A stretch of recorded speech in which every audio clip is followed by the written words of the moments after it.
que Élie s'est dit, eh bien voilà, maintenant on va reconnaître mon ministère de prophète, je vais être accueilli à la cour du roi, je vais pouvoir donner des conseils, je vais pouvoir apporter la parole de Dieu que Dieu me donne à la royauté.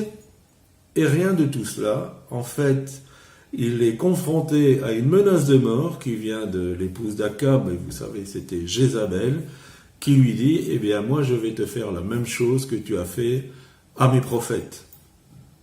Élie se retrouve dans le désert, et puis là, il demande la mort.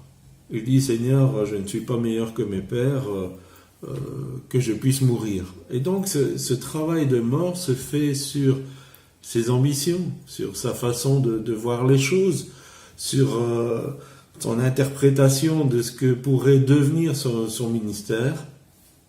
Mais nous savons que Dieu va prendre soin de lui, et après 40 jours de marche dans le désert, il va avoir une rencontre extraordinaire avec Dieu qui va le réanimer, le réidentifier dans ce que Dieu attend vraiment de lui.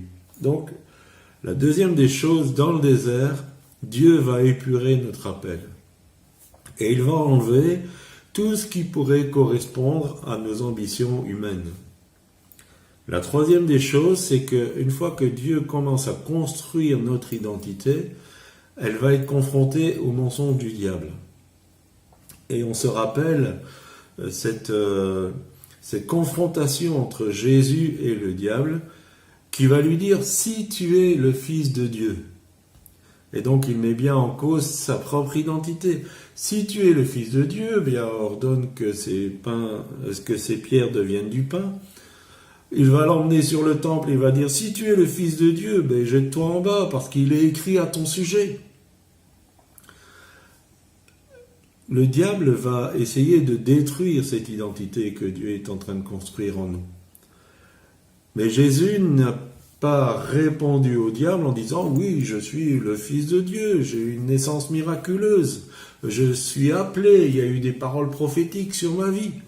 Il ne va pas se défendre comme ça, il va dire « il est écrit ». Et il va s'appuyer sur la parole de Dieu. Et en s'appuyant sur la parole de Dieu, il va s'appuyer sur Dieu lui-même.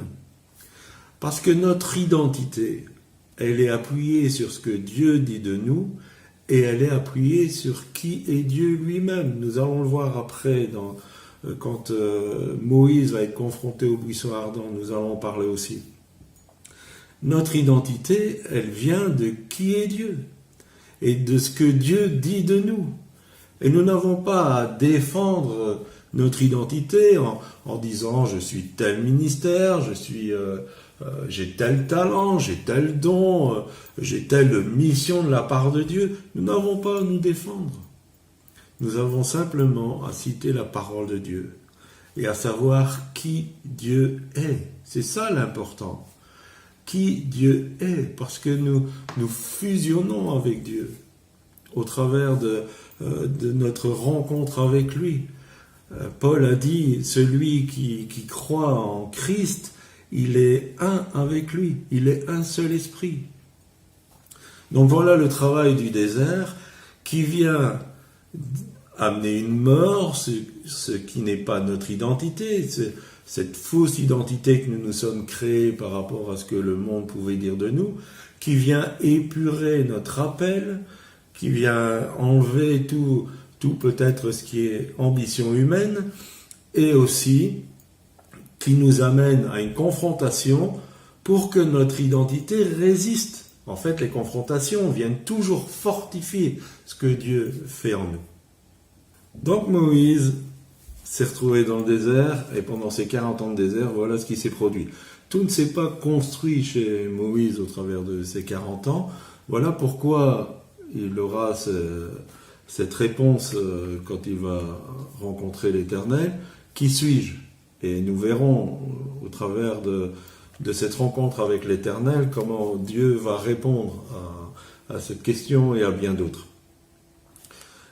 J'aimerais justement venir sur cette rencontre, d'abord sur quelques éléments de cette rencontre. Donc Moïse était dans le désert, il gardait les troupeaux, et à un moment donné, il va rencontrer un buisson qui ne se consume pas. Il prend feu, mais il ne se consume pas. Et ça, c'était quelque chose de très étrange. Moïse, curieux, va essayer de s'approcher pour voir ce qui se passe. Et du milieu de ce buisson, la voix de l'Éternel va se faire entendre à lui. Et il va dire « Moïse, Moïse ». Alors c'est écrit comme ça dans notre Bible. Il faut savoir qu'à l'époque où ça a été écrit, il n'y avait pas les caractères gras, il n'y avait pas les capitales, il n'y avait pas la possibilité de mettre des guillemets, ce genre de choses. En fait, probablement que l'Éternel a dit Moïse d'une manière forte et qu'il l'a appelé de là où il était. Ce que j'aimerais retenir, c'est que Moïse a été mis en contact avec le feu. Et c'est quelque chose d'important d'être mis en contact avec le feu de Dieu et avec le cœur de Dieu. Dieu va exprimer son regard sur ce qui se passe pour les Hébreux en Égypte. Et Dieu va déverser ce qu'il y a sur son cœur à Moïse. Nous avons besoin d'être confrontés avec le feu de Dieu. C'est ce qui va transformer notre vie.